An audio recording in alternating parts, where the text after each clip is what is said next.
A-Press, NVIDIA, Wiley Cybex, and Balls. Mm-mm. And oh yeah, please thank them by supporting them. Yeah. We do have balls available in the con suite upstairs, second floor. Very balls. First thing, I want to thank Jody, as I did in the program, for really helping Nauticon happen this year, because she was the one that kicked me in the ass to make sure stuff got done. I think this is hopefully going to be our best year yet. We had over 204 people pre-register for the event this year, which is 3 times what we had last year. So that's a good first step. Obviously, most of them aren't here yet, but they will be, I'm sure.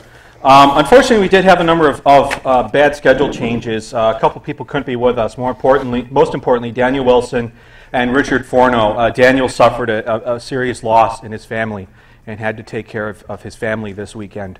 And likewise, Richard Forno has a very serious medical issue that he's in the process of dealing with right now. So they send their deepest regrets for not being able to be here, and they're going to make every effort to be here next year to have some fun with us and to share their knowledge and experiences. Just as you probably know, we do have an updated schedule. I worked on these until about 1:30 last night and spent 2 hours in Kinko's this morning. So hopefully we should have everybody as up to date as possible with our current schedule lineup, and we also have our addendums for our additional speakers. Also this year, for those interested, we have the 2006 scavenger hunt put together by the Cat, who helped us judge. Well, actually, she didn't help us judge last year, but she did a good job and really was pretty creative, so she threw this list together. One other thing that we're doing a little different this year is doing a raffle, and I know it kind of sounds kind of weird, but what we tried to avoid was last year when we gave a speaker a prize and told the speaker, you will give this prize away, and they're like, okay. So this year, hopefully, you might get prizes you actually want. And we'll have a whole bunch of different ways where you can get tickets by filling out our survey, by answering questions and talks. Speakers can give them out. In addition to other freebies they may have given out, we'll give you some tickets for buying swag, and you get one for just walking in the door. And the way it's going to work is there's a rather ghetto piece of set of PVC pipes up in the con suite, which is also new this year, on the second floor, where you could just drop your ticket into a PVC pipe, and that allegedly corresponds to a prize. I don't think we have that finished yet, but we're working on it. And that way, we'll be doing prize drawings before NFF's t-shirts tonight, before the talent show tomorrow, and during closing ceremonies tomorrow, and we're just going to hopefully give away everything on Sunday.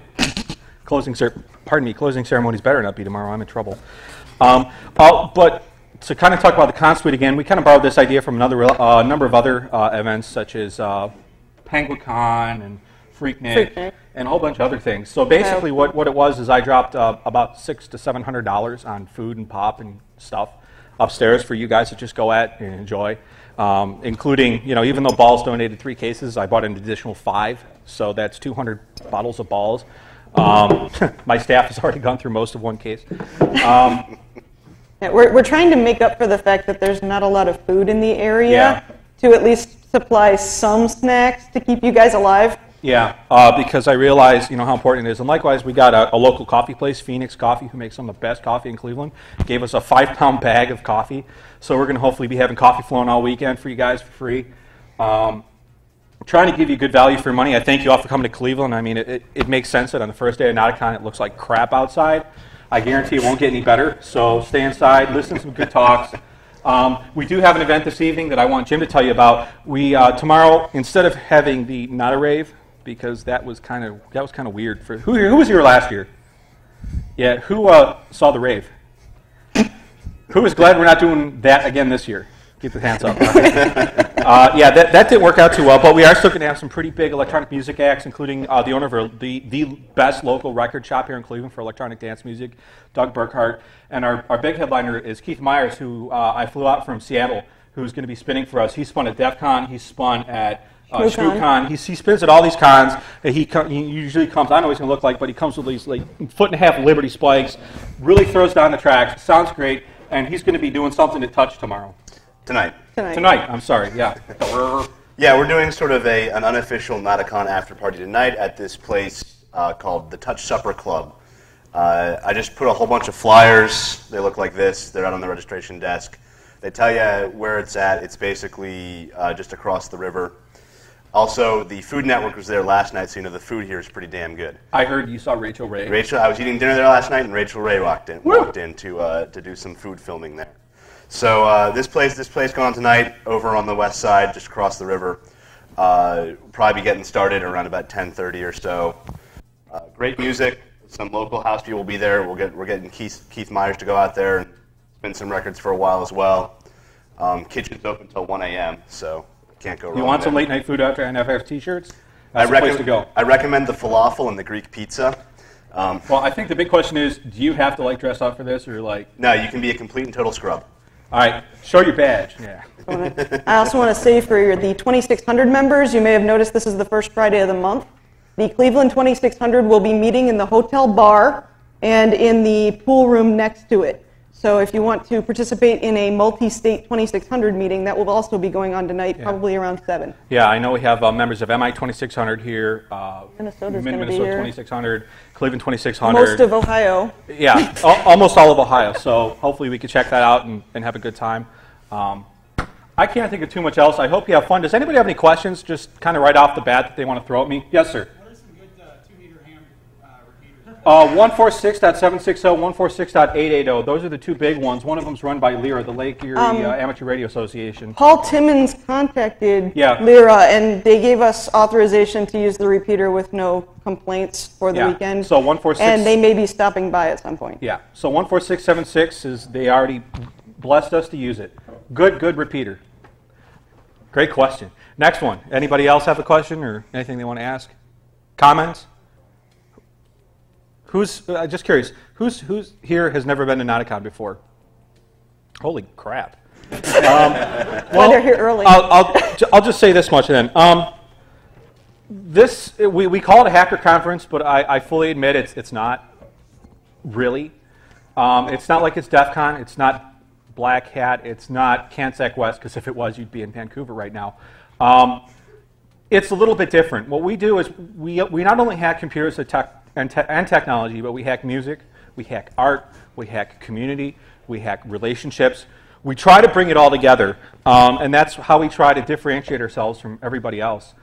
You'll see a lot of the same things, game shows, talks, and all that kind of stuff, but what we really encourage people to do is to kind of get out of their comfort zone, experience something new, learn something new, meet new people, meet people in subject areas that perhaps you aren't familiar with, so you can find out something new to try. That's why we have Anything But Ethernet, which is our flagship contest, which this year is going to have some really crazy entries. I mean, people will be transferring packets over model train sets. Last year we had semaphores, Lego printers, all kinds of cool stuff. Jason Scott's going to be doing his Nauticon radio show, so if you want to sit down and get on the air, sit down and talk to him for 15 minutes. We'll have a whole bunch of real personalities here. Some people have been going to cons for maybe this is their 25th con, 30th con. Echo, if you ever see him come around later, you'll know who he is. He loves talking about the military. He'll be here. So there's a lot of characters here, and this is hopefully a place where you can find your own character. We try to be really respectful. We'll be around, so if you ever have any problems or have a question, ask us. And likewise, if you see somebody doing something not so cool, just let us know, and we'll try to take care of it. But we try to run a real clean show here, a real good show. But we want you to have fun too. We're going to have a bar cart in here both nights, Friday and Saturday. So if you don't want to go all the way to the bar, we'll have a cash bar right there you can get loaded up at. Try not to get my staff too loaded, because I might need them. Other than that, have a really Feel good time. free to buy drinks for the people in yellow shirts if they're off duty. Yeah, that's cool. Other than that, have fun. And if you have any complaints or comments, please let us know right away. We'll fix them. Thanks a lot for coming. Have a good time.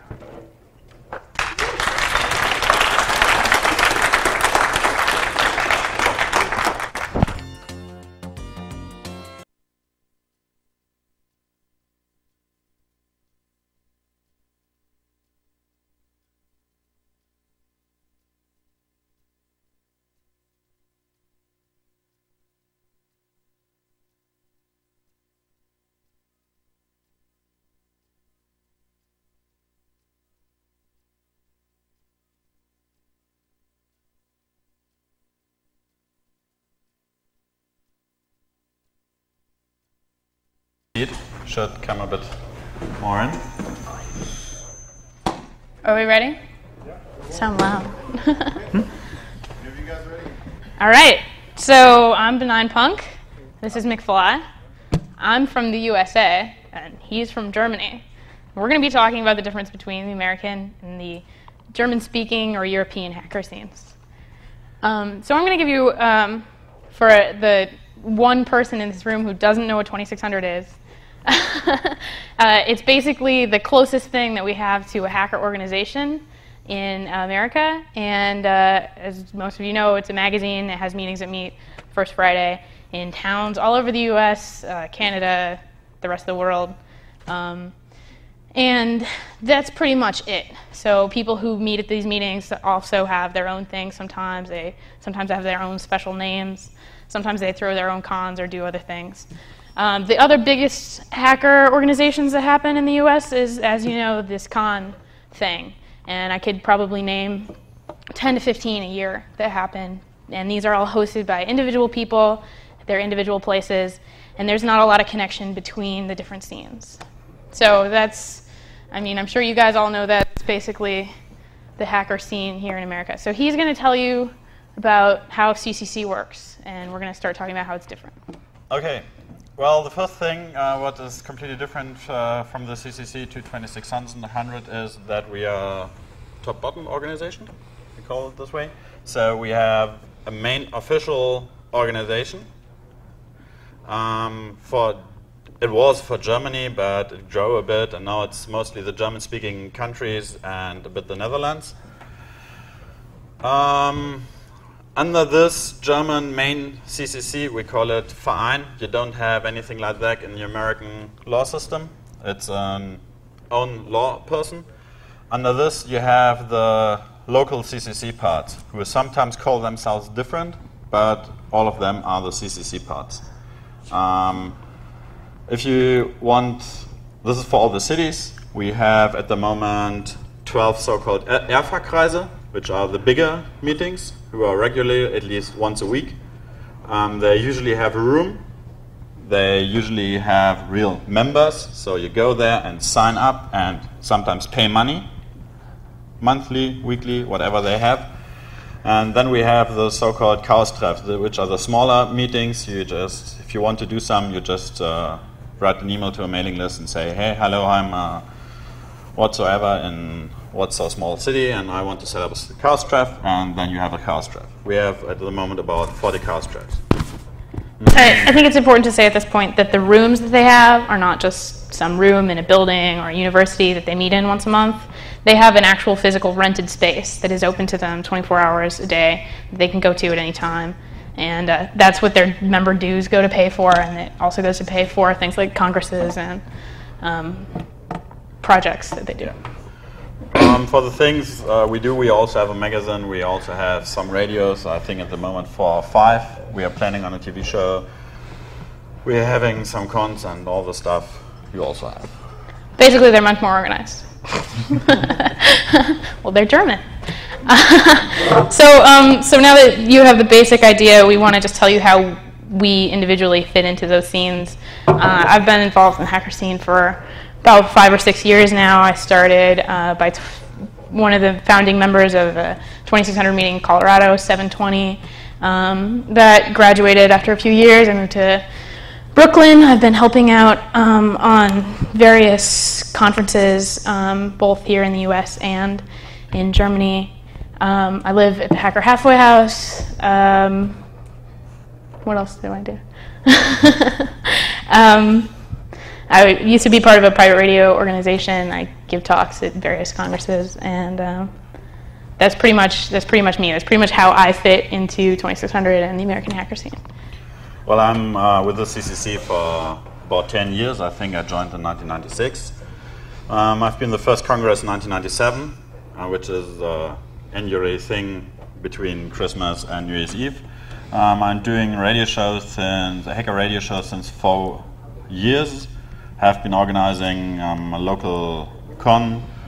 Have been organizing with a hack train. What else? Hack train is a train that they rent to go to the Congress, and they have a whole train, just hackers. Pretty cool. Network. Network everywhere. Network, PDP-11, electricity on every place, and sometimes wireless network uplink. Yeah. Okay.